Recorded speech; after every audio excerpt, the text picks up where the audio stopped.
अरे छोटी, मुझे पता है तुम मुश्किल में हो, मुझे भी तुम्हारी फिक्र है। अगर तुम चाहो तो मैं अभी तुम्हारा किराया माफ कर सकता हूं। बस थोड़ा सा हटिए यहां से। अरे तुम तो कह रहे थे कि तुम बिजनेस ट्रिप पर जा रहे हो। अच्छा, तुम मैं नहीं थी इसलिए तुम ये सब गुल खिला रहे थे। थोड़ी देर में घर चलो, फिर तुम्हारी खबर लेती हूं। सुनो, चाहे जो भी हुआ हो तुम आज के आज यहां से निकल जाओ। मुझे भी अब ये जगह छोड़नी है। क्या आपके पास कोई और कमरा खाली है? मैं बहुत शांत रहती हूं, बिल्कुल परेशान नहीं करूंगी। कोई रेंट पर लेने वाला इतना तमीजदार, बिल्कुल किसी रहस्यमयी इंसान की तरह। अच्छा, ये बताओ, क्या मैं किराया महीने दर महीने दे सकती हूं? आपने तो एडवांस रेंट का लिखा है। ठीक है, महीने का ही सही। कल आ जाओ, सकूरा लेन नंबर 17। आकर बस दरवाजा खटखटा देना, डोरबेल खराब है। नमस्ते, क्या आप मिस्टर लू हैं? हाँ, मैं ही हूं। तो तुम ही हो वो जो कमरा किराए पर लेने वाली है? जी। अंदर आओगी? वो झिझकते हुए अंदर आई और दहलीज पर पैर रखते ही उसका पैर लड़खड़ा गया। सॉरी, मुझसे गलती हो गई, मैं जानबूझकर। घबराओ मत, दीवार तुम्हें कुछ नहीं कहेगी। अंदर आओ।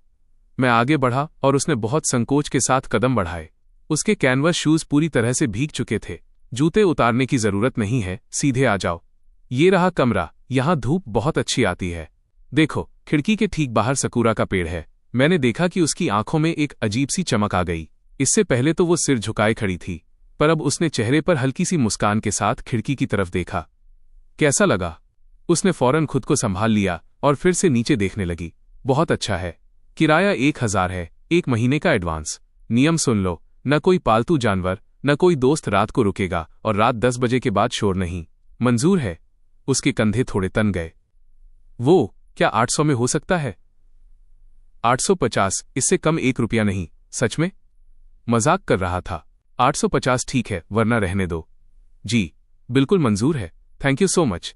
ठीक है, तो कॉन्ट्रैक्ट साइन करो। अपना आईडी कार्ड दो, मुझे एंट्री करनी है। उसने अपने बैग से कांपते हाथों से आईडी निकाली। लिन वान वान, 19 साल। नाम काफी प्यारा है। क्या मैं आज ही शिफ्ट हो सकती हूं?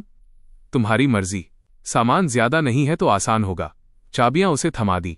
रात को मैंने गलती से एक एक्स्ट्रा टमाटर अंडा नूडल्स का बाउल बना लिया। शायद अभी मकान मालिक बनने की आदत नहीं पड़ी थी। मैं 3 मंजिल ऊपर गया और दरवाजा खटखटाया, कोई जवाब नहीं मिला। जैसे ही मैं लौटने लगा, दरवाजा थोड़ा सा खुला और एक हाथ बाहर निकला। मैंने नूडल्स का कटोरा थमाया और दरवाजा धड़ाम से बंद हो गया। शुरू से लेकर आखिर तक मुझे उसकी परछाई तक नहीं दिखी। मतलब कम से कम एक बार थैंक यू तो बोल देती। अगले दिन जब मैं किचन साफ करने गया, तब मुझे समझ आया कि कोई मुझसे भी एक कदम आगे चल रहा था। पूरा किचन एकदम चकाचक साफ था और कटोरे के नीचे एक कागज का टुकड़ा रखा था जिस पर पेंसिल से लिखा था, नूडल्स के लिए थैंक यू, बहुत टेस्टी थे। मैंने उस नोट को मोड़ा और एप्रन की जेब में डाल लिया, फिर फ्रिज से 2 अंडे निकालकर उसी कटोरे में रख दिए। ये हमारे बीच की पहली डील थी। अगले दिन दोपहर को मैं कचरा फेंकने बाहर गया। बारिश रुक चुकी थी और हवा में सकूरा की मीठी खुशबू के साथ गीली मिट्टी की महक घुली हुई थी। मैं कचरे का बैग लिए गली के मोड़ पर पहुंचा ही था कि मुझे आगे कुछ हलचल सुनाई दी। अरे लिन वान वान, बड़े दिनों बाद दिखी। सुना है तुमने कॉलेज छोड़ दिया। क्यों? कॉलेज जाने में भी डर लग रहा है क्या? हम तो तुम्हारे साथ बस 3 साल से मजे ही तो ले रहे थे। इतना डरने की क्या बात है? हटो सामने से। क्या? थोड़ा जोर से बोलो, सुनाई नहीं दिया। मैंने कहा प्लीज सामने से हटो। ओहो, जरा देखें तो सही, क्या ड्राइंग बनाई है। हा हा हा, वही पेड़, वही फूल, वही आसमान। लिन वान वान, तुम कितनी बोरिंग हो। वैसे ये वाली अच्छी है, मुझे पसंद आई। अगले ही पल उसने उस पेंटिंग को बेरहमी से जमीन पर फेंक दिया। फिर दूसरी, तीसरी, चौथी, सारी ड्राइंग्स जमीन पर बिखर गईं। लिन वान वान के गले से एक चीख जैसी दबी हुई आवाज निकली। उसने अपने आसपास खड़े लोगों को झटके से पीछे धकेला और उन पेपर्स को समेटने के लिए जमीन पर बैठ गई। ये सब कचरा बनाने का क्या फायदा? देखता कौन है इसे? हाँ यार, लिन वान वान, इससे अच्छा तो तुम ये ड्राइंग पेपर्स के पैसे हमें ही दे देती। वो लाल बालों वाली लड़की अभी कुछ और बोलने ही वाली थी कि उसे कदमों की आवाज सुनाई दी। पीले बालों वाली ने भी पीछे मुड़कर देखा और फौरन चिल्लाई, चलो चलो, कोई आ रहा है, अगली बार फिर इसके मजे लेंगे। उन तीनों ने एक साथ मुड़कर मेरी तरफ देखा। मैं सीधा उनकी तरफ बढ़ा और जमीन पर गिरे उनके फोन पर अपना पैर रख दिया। कौन हो तुम? मैं इसका मकान मालिक हूं। दूसरों को परेशान करना बहुत पसंद है ना? चलो मुझे परेशान करके दिखाओ। तुम करना क्या चाहते हो? आइंदा इसके आसपास भी मत दिखना, वरना मुझसे बुरा कोई नहीं होगा। वैसे भी आजकल मैं काफी फ्री हूं। वो बैंगनी बालों वाली कुछ बोलने ही वाली थी कि पीले बालों वाली ने उसे पीछे खींच लिया। अपना पैर हटाओ, हमारा फोन दो। मैंने झुककर जमीन से वो गंदी हो चुकी ड्राइंग्स उठाईं। आइंदा इस गली में मत दिखना, समझ आया? तीनों लड़कियों ने एक दूसरे को देखा। लाल बालों वाली ने झपटकर अपना फोन उठाया और तीनों लड़खड़ाती हुई भाग गईं। गली के मोड़ पर तो वो कचरे के डिब्बे से टकराते टकराते बचीं। सब ठीक है, अब रो मत। Thank you. उसने अपना सिर झुकाया और जमीन से बाकी के पेपर्स उठाने लगी। मैंने एक ठंडी सांस ली और घुटनों के बल बैठकर उसकी मदद करने लगा। कई पेंटिंग्स खराब हो चुकी थीं, जिनमें से एक गुलाबी बैंगनी शाम के आसमान की थी। मिट्टी के पानी की वजह से उसके रंग फैल गए थे, जिससे उसमें एक अजीब सा ही खूबसूरत इफेक्ट आ गया था। मैंने देखा कि पेपर के कोने में एक छोटा सा सिग्नेचर था। आखिरी वाला एक स्केच था। जब मैंने उसे उठाया तो मैं हैरान रह गया। वो किसी सीनरी की पेंटिंग नहीं थी, बल्कि एक इंसान की थी जो किचन में एप्रन पहने अंडा फ्राई कर रहा था। हालांकि वो बस कुछ लाइनों का एक सिंपल स्केच था, पर मैं पहचान गया कि वो मैं ही हूं। पेपर के नीचे दाईं तरफ उसने एक छोटा सा सिग्नेचर किया हुआ था, जो बाकी पेंटिंग्स के मुकाबले काफी छोटा था। मैंने उस स्केच को पलटकर छुपा दिया, जैसे मैंने कुछ देखा ही न हो। ये लो, बहुत अच्छी ड्राइंग बनाती हो। Thank you landlord sir. अब मैं अंदर जाती हूं। उसने अपनी ड्राइंग बुक को छाती से चिपकाया और सिर झुकाकर गली के अंदर की तरफ भाग गई। मैं कुछ देर वहीं खड़े होकर उसे जाते हुए देखता रहा। फिर मैंने जमीन पर गिरे बाकी के फटे हुए पेपर्स उठाए, उन्हें डस्टबिन में डाला और घर आ गया। घर आकर मैं टेबल पर बैठ गया और काफी देर तक कंप्यूटर स्क्रीन को घूरता रहा। स्क्रीन पर मेरे उस रिमोट पार्ट टाइम प्रोजेक्ट का कोड खुला हुआ था, जो मुझे कुछ दिन पहले मिला था। प्रोजेक्ट मैनेजर मुझे 3 बार रिमाइंड करा चुका था और कोड की एक लाइन ऐसी थी जो ठीक होने का नाम ही नहीं ले रही थी। पर इस वक्त मेरे दिमाग में बस वही स्केच घूम रहा था, जिससे मैं काफी चिढ़ रहा था। जब कुछ समझ नहीं आया तो मैं सोने चला गया। अगले दिन सुबह मेरी आंख अलार्म से नहीं बल्कि धुएं की वजह से खुली। बहुत गाढ़ा धुआं। जैसे ही मैंने आंखें खोली, मैंने देखा कि दरवाजे के नीचे से हल्का ग्रे धुआं अंदर आ रहा है और कमरे में धीरे धीरे फैल रहा है। हवा में कुछ जलने की तेज बदबू थी। समझ नहीं आ रहा था कि क्या जल रहा है, पर जो भी था अच्छा नहीं था। मेरा पहला रिएक्शन था आग लग गई। दूसरा रिएक्शन था शिट। मैं एक झटके में बेड से उठा और नंगे पैर बेडरूम से बाहर भागा। लिविंग रूम धुएं से भरा हुआ था और उसका सोर्स था खुला हुआ किचन। मैं क्या? तुम क्या करना चाह रही हो?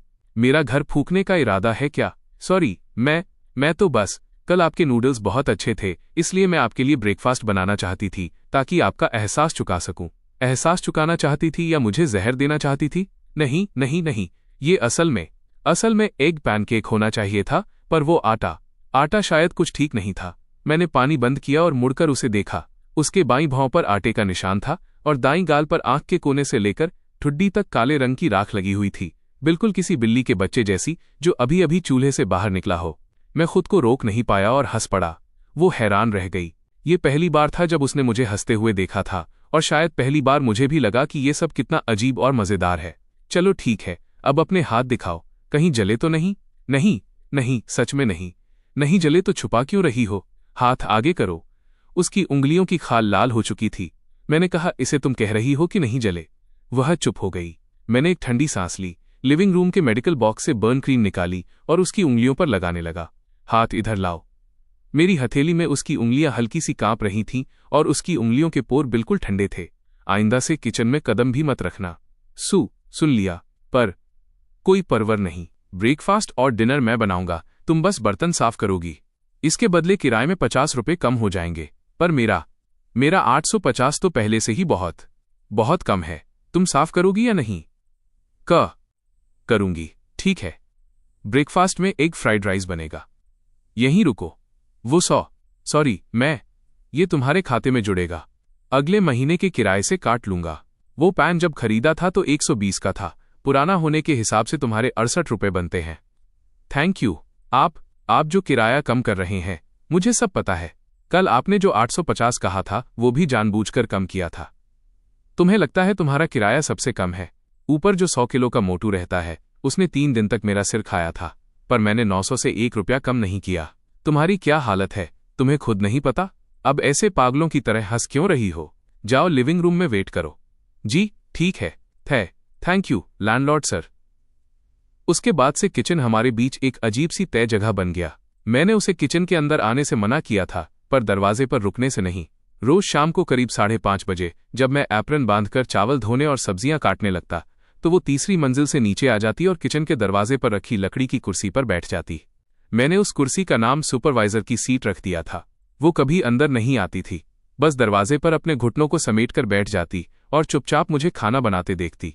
कभी कभी जब मैं पीछे मुड़ता तो हमारी नजरें मिल जाती और वो फौरन अपनी आंखें चुरा लेती, जैसे उसने कुछ देखा ही ना हो। सच कहूं तो वो एक बेहतरीन ऑडियंस थी। मुझे खाना बनाते देखते वक्त वो कभी रोक टोक नहीं करती थी, न कभी ये कहती कि मैं सब्जियां बहुत धीरे काट रहा हूं या तेल ज्यादा डाल रहा हूं। कभी कभी जब मैं सूप में मसाले डालता तो वो अपनी गर्दन थोड़ी आगे बढ़ाकर उत्सुकता से मेरे हाथ के डिब्बों को देखती, पर कभी कुछ पूछती नहीं थी। वो जानती थी कि मुझे काम के वक्त किसी की बकबक पसंद नहीं है। हालांकि मैंने ये बात उससे कभी नहीं कही थी, पर एक बार मैं सूप में नमक डालना भूल गया और मुझे खुद भी एहसास नहीं हुआ। उसने चुपके से नमक का डिब्बा खिसकाकर काउंटर के किनारे रख दिया था। हम लिविंग रूम की छोटी लकड़ी की टेबल पर खाना खाते थे। मैं सोफे पर बैठता और वो सामने एक छोटे स्टूल पर। शुरू के कुछ दिन तो वो बिना कुछ बोले बस अपना चेहरा कटोरे में छिपाए रहती और चम्मच से चावल का एक एक दाना मुंह में डालती। बाद में उसने मुझे चोरी छिपे देखना शुरू किया और फिर धीरे धीरे वो मेरे खराब जोक्स पर भी मुस्कुराने लगी। एक दिन एक लड़के ने अपनी वाइफ को एक कैप गिफ्ट की और वाइफ ने जैसे ही उसे पहना वो मर गई। जानती हो क्यों? क्योंकि वो किलर कैप थी। मैंने कहा, तुम्हारा ह्यूमर सेंस सच में बहुत अजीब है। इस पर भी हंसी आ गई। ऐसा नहीं है, लैंडलॉर्ड सर का चेहरा ही इतना फनी था। डिनर के बाद बर्तन धोने का नियम पत्थर की लकीर था। वो बर्तन धोती और मैं टेबल साफ करता। वो बहुत धीरे धीरे बर्तन धोती थी, लिक्विड सोप से झाग बनाती और एक एक बर्तन को इतनी बारीकी से साफ करती जैसे कोई केमिस्ट्री का एक्सपेरिमेंट कर रही हो। ये सब करने के बाद वो मुड़कर मेरी तरफ देखती और उसकी आंखों का मतलब होता था, क्या मैं अब जा सकती हूँ? मैं हर बार कहता, जाओ, खाने के लिए थैंक यू। वो मेरे जवाब का इंतजार किए बिना ये कहती और फटाफट सीढ़ियों से ऊपर भाग जाती। जब ये रूटीन लगातार 7 दिनों तक चला तो मुझे डिनर का इंतजार रहने लगा। खैर, शायद मैं थोड़ा ज्यादा ही भुक्कड़ हूं। एक रात जब वो बर्तन धोकर ऊपर चली गई तो मैं सोफे पर लेटा फोन स्क्रॉल कर रहा था। तभी मुझे उसकी कल की फ्रेंड सर्कल पोस्ट मोमेंट्स दिखी। उसने परसों ही मुझे ऐड किया था। उसकी प्रोफाइल पिक्चर एक सफेद बिल्ली की थी और पोस्ट में बस एक फोटो थी, वही डिनर जो उसने क्लिक किया था। कैप्शन में बस 3 शब्द लिखे थे, बहुत खुश हूं। नीचे न कोई लाइक था न कोई कमेंट। मैं काफी देर तक उन 3 शब्दों को घूरता रहा, फिर फोन एक तरफ फेंककर छत को देखने लगा। ऊपर से हल्के कदमों की आवाज आई। वो अपने कमरे में टहल रही थी। इस पुराने घर का साउंड प्रूफिंग सिस्टम अच्छा नहीं था। ऊपर कोई कुछ कदम भी चलता तो नीचे साफ सुनाई देता था। वैसे तो वो बहुत धीरे और हल्के कदमों से चलती थी, जैसे डर रही हो कि मुझे डिस्टर्ब न हो जाए। पर आज रात उसके कदम थोड़े तेज थे। वो कई बार इधर उधर चक्कर काट रही थी। मुझे थोड़ा अजीब लगा, पर मैंने ज्यादा नहीं सोचा। और मेरी गलती यही थी कि मैंने ज्यादा नहीं सोचा। रात के करीब 10 बजे मुझे अचानक ऊपर से एक भारी आवाज सुनाई दी, जैसे कोई दीवार से टकराया हो। फिर एक बहुत हल्की घुटती हुई चीख आई। मैंने तुरंत अपनी जैकेट उठाई और ऊपर की तरफ भागा। लिन वान वान, लिन वान वान। कोई जवाब नहीं आया। मैंने अपना कान दरवाजे पर लगाया तो मुझे अजीब सी तेज तेज सांसों की आवाज सुनाई दी, बिल्कुल वैसे ही जैसे कोई डूबता हुआ इंसान पानी से बाहर आने के बाद सांस लेने के लिए तड़प रहा हो। तुम अंदर क्या कर रही हो? दरवाजा खोलो। मैं एक कदम पीछे हटा और पूरी ताकत से दरवाजे के लॉक पर लात मारी। दरवाजा दीवार से टकराकर वापस आया, जिसे मैंने एक हाथ से रोक लिया। कमरे में लाइट बंद थी, बस फोन की स्क्रीन की सफेद रोशनी छत पर पड़ रही थी। स्क्रीन अभी भी ऑन थी और उस पर धड़ाधड़ मैसेजेस के नोटिफिकेशंस आ रहे थे। वो बेड के कोने में दुबकी हुई थी। उसकी पीठ दीवार से कसी हुई थी और घुटने छाती से सटे हुए थे। वो खुद को समेटकर बिल्कुल छोटी सी बन गई थी। मेरी उसे सीधे छूने की हिम्मत नहीं हुई, पर मेरा छठा सेंस कह रहा था कि गड़बड़ उस फोन में ही है। मैंने जमीन से फोन उठाया। स्क्रीन पर एक के बाद एक डायरेक्ट मैसेजेस के नोटिफिकेशंस भरे पड़े थे। पूरा इनबॉक्स गालियों से पटा हुआ था। सबसे ऊपर एक भड़कीली प्रोफाइल पिक्चर वाले अकाउंट का मैसेज था, जिसका यूजर नेम था स्ट्रॉबेरी फ्लेवर लवली। उसमें स्क्रीनशॉट्स की एक लंबी सीरीज और कुछ टेक्स्ट लिखा था, सब लोग इस आर्टिस्ट से बचकर रहना। इसने प्रोफाइल पिक्चर के नाम पर मेरे 80 रुपए ठग लिए।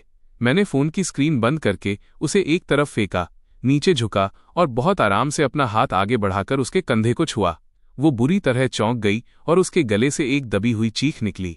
लिन वान वान, मैं हूं। उसने कोई रिस्पॉन्स नहीं दिया। ये पैनिक अटैक के सिम्टम्स थे। मैंने पहले इसके बारे में एक आर्टिकल पढ़ा था और मैं पागलों की तरह उसमें बताए गए सॉल्यूशंस को याद करने की कोशिश करने लगा। मैं तुम्हारी हेल्प करता हूं। मैंने उसे गोद में उठाया ताकि उसे एक सही सपोर्ट मिल सके और उसे एक सेफ और कंट्रोल्ड माहौल मिल सके। इस वक्त उसे अकेला छोड़ना बिल्कुल ठीक नहीं था। मैंने उसे गोद में उठाया और बेड के किनारे आकर बैठ गया ताकि वो मेरे सीने से लगकर बैठ सके। उसके दिल की धड़कन किसी आउट ऑफ कंट्रोल मोटर की तरह धक धक धक करके बिना किसी तालमेल के बहुत तेज भाग रही थी। मैंने कंबल खींचकर उसे अच्छी तरह लपेट दिया। सब ठीक है, सब ठीक है। अपनी सांसों को थोड़ा धीमा करो, मेरे साथ साथ करो। लंबी सांस अंदर लो, बाहर छोड़ो, अंदर लो, बाहर छोड़ो। शायद 10 मिनट लगे या आधा घंटा या उससे भी ज्यादा। धीरे धीरे उसकी कांपती हुई बॉडी रिलैक्स होने लगी और उसकी सांसें वापस नॉर्मल स्पीड पर आ गईं। उसकी कसी हुई उंगलियां ढीली पड़ गईं और वो पूरी तरह से मेरे सीने पर ढह गई, बिल्कुल उस तार की तरह जो हद से ज्यादा खिंचने के बाद अचानक ढीला पड़ जाता है। और फिर वो रो पड़ी। ये पहले की तरह घुटती हुई, बिना आवाज वाली सिसकी नहीं थी, बल्कि वो फूट फूट कर रो रही थी। मैंने उसे और कसकर थाम लिया, कुछ नहीं कहा, बस चुपचाप उसे पकड़े रहा और उसकी पीठ थपथपाता रहा। वो काफी देर तक रोती रही, यहां तक कि रोते रोते उसका गला भी बैठ गया। जब उसकी सांसें पूरी तरह शांत हो गईं और शरीर का कांपना बंद हो गया, तब वो धीरे से मेरे सीने से अलग हुई। उसने अपने हाथ के पिछले हिस्से से आंसू पोंछे और सिर झुकाकर बैठ गई। उसकी मुझसे नजरें मिलाने की हिम्मत नहीं हो रही थी। Thank you. लो थोड़ा पानी पियो। उसने ग्लास लिया और एक घूंट पिया, पर उसे फंदा लग गया और वो थोड़ा खांसने लगी। फिर उसने एक घूंट और पिया। इसके बाद वो दोनों हाथों से ग्लास को पकड़े, नजरें नीची किए चुपचाप बैठी रही। मैंने उसका फोन उठाया, उसे अनलॉक किया और उस स्ट्रॉबेरी फ्लेवर लवली के प्रोफाइल पेज पर गया। प्रोफाइल पिक्चर तो बहुत प्यारी थी, पर कंटेंट बहुत कम था। अकाउंट सिर्फ 3 महीने पहले बना था, जो साफ बता रहा था कि ये एक फेक अकाउंट था। मैंने उसके डाले हुए उस पोस्ट को खोला और शुरू से लेकर आखिर तक एक एक चीज बहुत बारीकी से देखी। चैट हिस्ट्री अधूरी थी, सिर्फ लिन वान वान की कही हुई बातों के स्क्रीनशॉट्स थे और उनका ऑर्डर भी आगे पीछे किया हुआ था। सबसे जरूरी बातचीत, जैसे स्केच भेजने का टाइम, चेंजेस की डिमांड और सामने वाले का उसे एक्सेप्ट करना, ये सब गायब था। मैंने स्क्रीनशॉट्स लिए और ऐप से बाहर आ गया। तुम यहीं रुको, मैं अभी आया। उसने सिर उठाकर मेरी तरफ देखा। उसकी आंखें बिल्कुल लाल हो चुकी थीं। मैं मुड़ा, सीढ़ियों से नीचे आया, अपने बेडरूम का दरवाजा खोला और कंप्यूटर ऑन कर दिया। मैं सॉफ्टवेयर इंजीनियरिंग का स्टूडेंट हूं। भले ही मुझे प्रोग्रामर का काम करना ज्यादा पसंद न हो, पर इंटरनेट पर किसी के निशान ढूंढ निकालना मेरे लिए बाएं हाथ का खेल था। रात के 2:17 पर मैंने उस स्ट्रॉबेरी फ्लेवर लवली का असली आईपी एड्रेस ढूंढ निकाला, जो 3 अलग अलग प्लेटफॉर्म्स के सेम अकाउंट से जुड़ा हुआ था। सारे अकाउंट्स का लोकेशन एक ही जगह का था, मेन सिटी के यूनिवर्सिटी टाउन का एक हॉस्टल रूम। फिर उसी आईपी के जरिए मैंने दूसरे सोशल मीडिया प्लेटफॉर्म पर उसका एक शो ऑफ करने वाला पोस्ट ढूंढ निकाला, जिसमें लिखा था, आज फ्री में एक प्रोफाइल पिक्चर हाथ लग गई, मजा आ गया। नीचे कमेंट सेक्शन में उसकी एक सहेली ने पूछा कि फ्री में कैसे मिली, तो उसने रिप्लाई किया था, तारांकन ड्राइंग पूरी होने के बाद मैंने रिफंड मांग लिया। वैसे भी कोई कॉन्ट्रैक्ट तो साइन हुआ नहीं था, वो मेरा कुछ नहीं बिगाड़ सकती, हा। मैंने स्क्रीनशॉट्स लिए, स्क्रीन रिकॉर्डिंग की और उसके डिलीट किए हुए चैट रिकॉर्ड्स को कैशे से रिकवर कर लिया। उसके रिफंड मांगने के विरोधाभासी दावों और पैसे न मिलने की बात को आमने सामने रखकर एक एक झूठ साफ कर दिया। कुल 21 सबूत थे, जिनकी टाइमलाइन बिल्कुल सटीक थी और उसकी कहानी का हर लूपहोल पूरी तरह साफ था। सुबह के 3 बजे मैंने सारे सबूतों को एक लंबे पोस्ट में अरेंज किया, ओरिजिनल स्क्रीनशॉट्स अटैच किए और इंटरनेट पर अपलोड कर दिया। इसके साथ ही मैंने उन अकाउंट्स को भी वो पोस्ट डायरेक्ट मैसेज कर दिया जिन्होंने सबसे पहले उस फेक पोस्ट को शेयर किया था, और एक ऐसे मीडिया हैंडल को भी भेजा जो आर्टिस्ट्स के अधिकारों के लिए आवाज उठाता था। सुबह के 4 बजे उस स्ट्रॉबेरी फ्लेवर लवली ने मेरा वो लंबा पोस्ट देख लिया। वह बुरी तरह घबरा गई और अपने पोस्ट डिलीट करने लगी, पर अब बहुत देर हो चुकी थी। मेरा पोस्ट हर जगह शेयर हो चुका था और कमेंट्स की बाढ़ आ गई थी। अरे ये कौन है भाई, इसके पास तो सारे सबूत हैं। धत्त तेरे की, मैंने तो बिना सोचे समझे शेयर कर दिया था। तो ये है असली सच्चाई। वो लवली खुद चोर है और दूसरों पर इल्जाम लगा रही थी। मैं तो आर्टिस्ट के साथ हूं, सबूत बिल्कुल पक्के हैं। बेचारी आर्टिस्ट लड़की के लिए बहुत बुरा लग रहा है। सुबह 5 बजे उसने पब्लिकली माफी मांगी। सुबह 6 बजे उसने प्रोफाइल पिक्चर के वो बाकी के 80 रुपये ट्रांसफर कर दिए और नोट में लिखा, आई एम सॉरी। मैंने फोन एक तरफ फेंका, कुर्सी के सपोर्ट से टेक लगाई और अपनी दुखती आंखों को मला। खिड़की के बाहर सुबह का धुंधला उजाला फैल रहा था और सकूरा के पेड़ पर गौरैयां चहचहा रही थीं। सुबह की पहली किरण आधे खिंचे हुए पर्दे से छनकर अंदर आ रही थी और फर्श पर सुनहरी रोशनी बिखेर रही थी। तभी सीढ़ियों से हल्के कदमों की आवाज आई। लिन वान वान अंदर आई, उसकी आंखें अभी भी सूजी हुई थीं। उसने मुझे देखा और मैं उसे देखता रहा। काफी देर तक कमरे में सन्नाटा रहा। आप सोए नहीं? सोया था, बस अभी थोड़ी देर पहले आंख खुल गई। उसकी नजर मेरे आंखों के नीचे आए डार्क सर्कल्स पर टिक गई। मैंने सब ठीक कर दिया है, तुम खुद देख सकती हो। उसने मेरा फोन लिया और नीचे स्क्रॉल करने लगी। उसकी उंगलियां उस स्क्रीन पर आकर रुक गईं जहां लिखा था, सामने वाले ने आपको 80 रुपये ट्रांसफर किए हैं। वो कुछ सेकंड्स तक उसे देखती रही और उसकी आंखें फिर से भर आईं। अब रोना मत, तुम्हारी आंखों में कुछ ज्यादा ही आंसू हैं। उसने अपने हाथ के पिछले हिस्से से आंखें पोंछीं। आपने मेरी इतनी हेल्प क्यों की? मैं तो बस आपकी एक किराएदार हूं। मैं खड़ा हुआ, किचन के दरवाजे के पास गया और एप्रन बांधने लगा। ब्रेकफास्ट में एग फ्राइड राइस बनेगा। आपने मेरे सवाल का जवाब नहीं दिया। मैंने फ्रिज खोला और 3 अंडे निकाले। हो सकता है मेरा फ्राइड राइस थोड़ा नमकीन बने। Thank you so much landlord sir. आइंदा अगर कोई तुम्हें परेशान करे तो आवाज उठाना, और अगर न बोल पाओ तो मुझे बताना, मैं तुम्हारे लिए बोलूंगा। उस दिन के बाद से लिन वान वान थोड़ी सी बदल गई। बदलाव बहुत छोटा था। अगर कोई बहुत ध्यान से न देखे तो पहचान भी नहीं पाता। जैसे अब वो खाना खाते वक्त अपना चेहरा कटोरे में नहीं छुपाती थी। तुम्हें पता है फूल क्यों मुस्कुराते हैं? क्योंकि उनके पास स्टेम स्टोरी का हिंट होता है। अब कभी कभी ऐसा भी होता था कि जब मैं कोई खराब जोक सुनाता तो वो सिर उठाकर पहले ही मुस्कुरा देती और फिर पानी पीने का नाटक करने लगती। जैसे अब वो मुझसे 1 सेकंड से ज्यादा नजरें मिलाने की हिम्मत कर लेती थी। हालांकि उस 1 सेकंड के बाद अक्सर वो घबराहट में पानी का ग्लास ही गिरा बैठती थी। या फिर जैसे अब वो बर्तन धोते वक्त धीरे धीरे गुनगुनाने लगी थी। वो ऐसे गाने गुनगुनाती थी जिनका नाम मुझे नहीं पता था, पर उनकी धुन इतनी प्यारी होती थी जैसे सकूरा के पेड़ों से गुजरने वाली वसंत की ठंडी हवा। एक बार मैं जानबूझकर किचन के दरवाजे पर ही खड़ा रहा और हटा नहीं। मेरी वजह से उसकी आवाज धीरे धीरे कम होने लगी और आखिर में बिल्कुल बंद हो गई। उसके कान के किनारे किसी उबले हुए झींगे की तरह लाल हो चुके थे। गाती रहो न, काफी अच्छा गा रही थीं। उसने अपने हाथ के कटोरे को इतनी जोर से रगड़ा कि उससे आवाज आने लगी, और काफी देर तक खुद को रोकने के बाद उसके मुंह से बस इतना निकला, धुल गए। इसके बाद वो मुझे चकमा देकर फटाफट सीढ़ियों से ऊपर भाग गई। मैंने उसे इस तरह दुम दबाकर भागते हुए देखा और अपने मुंह में एक चेरी डाल ली। सच में बहुत मीठी थी। अप्रैल के बीच में आंगन के उस पुराने सकूरा के पेड़ से फूल गिरने शुरू हो गए। उसकी पंखुड़ियां गुलाबी बर्फ की तरह नीचे गिर रही थीं और पूरे आंगन में बिखर गई थीं। मुझे रोज सुबह दरवाजा खोलकर वहां झाड़ू लगानी पड़ती थी। लिन वान वान आंगन के कोने में बैठकर पंखुड़ियां चुनती थी। वो बिल्कुल साफ और पूरी पंखुड़ियों को छांटकर एक एक करके अपनी स्केच बुक में रख लेती थी। ये सब इकट्ठा करके क्या करोगी? बुकमार्क बनाऊंगी। तुम इतने बुकमार्क बना रही हो, क्या सच में इतनी किताबें पढ़ भी पाओगी? मैं आपको भी कुछ दे सकती हूँ, तुम देखकर अच्छे वाले चुन लेना। इसके बाद जब मैं आंगन में झाड़ू लगाता तो मेरी नजरें भी जमीन पर गिरी पंखुड़ियों को ढूंढने लगती थीं। अगले दिन मेरे मग के नीचे सकूरा का एक बुकमार्क दबा हुआ था जिसे बहुत अच्छे से लैमिनेट किया गया था। ट्रांसपेरेंट फिल्म के अंदर वो गुलाबी सफेद पंखुड़ी बिल्कुल सुरक्षित थी और उसके बगल में पेन से छोटी सी राइटिंग में लिखा था, लैंडलॉर्ड सर के एग फ्राइड राइस के लिए थैंक यू। मैंने उसे अपने बेड के पास रखी कंप्लीट कोड नाम की उस किताब में रख दिया जिसे मैंने पिछले 6 महीने से हाथ भी नहीं लगाया था। अप्रैल के तीसरे वीकेंड पर जब मैं दरवाजे के पास खड़े होकर कोल्ड ड्रिंक पी रहा था तब मुझे अचानक एक बात का एहसास हुआ। लिन वान वान को यहाँ रहते हुए करीब 20 दिन होने वाले थे, पर मैंने उसे कभी घर से बाहर जाते नहीं देखा था। सच कहूं तो उस दिन गली में घिर जाने के बाद से उसने आंगन के मेन गेट से बाहर एक कदम भी नहीं रखा था। वो बिल्कुल उस चिड़िया की तरह थी जिसने खुद को पिंजरे में बंद कर लिया हो। पिंजरे का दरवाजा खुला था पर वो बाहर नहीं जा रही थी। ऐसा नहीं था कि वो जाना नहीं चाहती थी, बल्कि वो डरती थी। मैंने उसे बाहर ले जाने का फैसला किया। सैटरडे की सुबह ब्रेकफास्ट के बाद मैंने एक शॉपिंग बैग उसके हाथ में थमा दिया। चलो सब्जी मंडी चलते हैं, सब्जियां लाने में मेरी हेल्प करना। मैं सब्जी मंडी? गली के बाहर बस 2 ब्लॉक छोड़कर ही है। पैदल 5 मिनट का रास्ता है और ज्यादा भीड़ भी नहीं होगी। इस वक्त सारे बुजुर्ग सब्जियां लेकर घर जा चुके होते हैं और दुकानदार भी झपकियां ले रहे होते हैं।